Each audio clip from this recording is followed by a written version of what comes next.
reaction from the other side of the political aisle. Congressman John Garamendi, California Democrat, sits on the House Armed Services Committee. So you guys actually know each other, I would imagine. We do. Yeah, probably maybe even sit next to each other sometimes. So the president now, as you heard Kinzinger saying, starting the process of walking back the news conference. This is a journey. And we have seen prior presidents on the Democrat side, Kennedy, make some tough mistakes and go forward. So how do we move forward? America is perched. Well, I think you just used the word walking back. The statements that were made or not made, actually, at that press conference is going to be a long, long journey, and frankly, a very difficult one. It's not just about the question of the word would or wouldn't. It's much, much more than that. The president had ample opportunity to stand up for America, to stand up for our Constitution, and frankly, to carry out his constitutional responsibility, the oath that he took, as did I and Mr. Kinzinger, that we would protect and defend the Constitution against all enemies, foreign and domestic. The president didn't do that when he had an opportunity. He knew full good and well that Russia was meddling in the campaign in 2016. There was more than enough evidence of that. And also continuing to do so. The DNI director, Dan Coates, had said so just 3 days before that press conference, that Russia continues to meddle, not just in the elections, but in our critical infrastructure, nuclear power plants, electrical grid system, and beyond. The president missed the opportunity not once, but several times. It's a long journey to walk back. Yeah, we've heard that over and over, and from Congressman Adam Kinzinger, we just heard that it might take some time for the residual effects. But let's choose some actions over words right now, because it was under the watch of President Obama that the Russian meddling actually happened. As a Democrat, as an American, as you watch this from the Armed Services Committee, what do you say to the American people about the fact that this went on under a president of a different political party, and that it is bigger than our parties? It is much bigger than the Democratic or the Republican Party.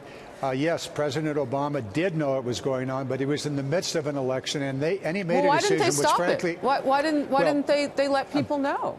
I'm about to answer your question. Okay. He made a decision to not interfere with the election process.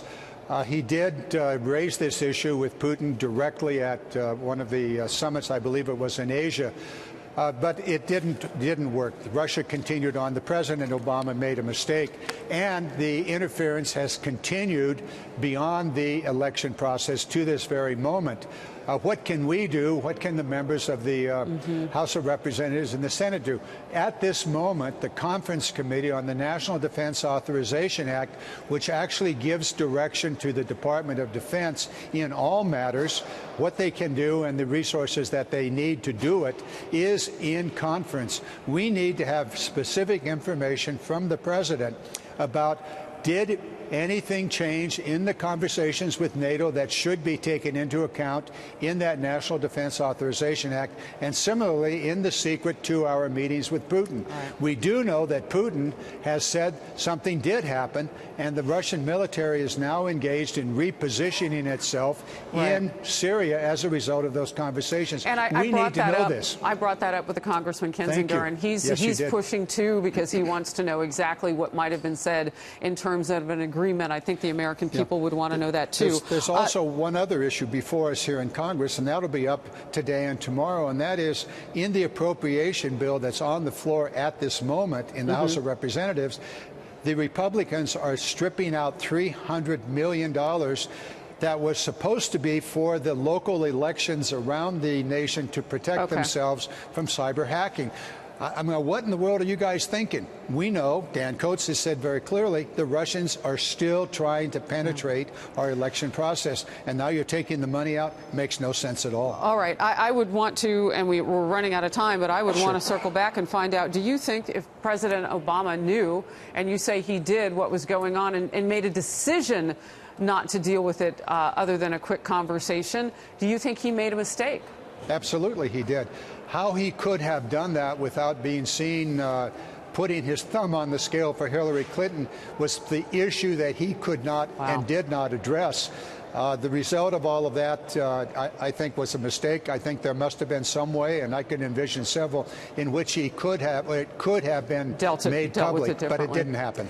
All right. I appreciate your candor on that point, Sure. Congressman, and we'll talk with you in the future. Thank you.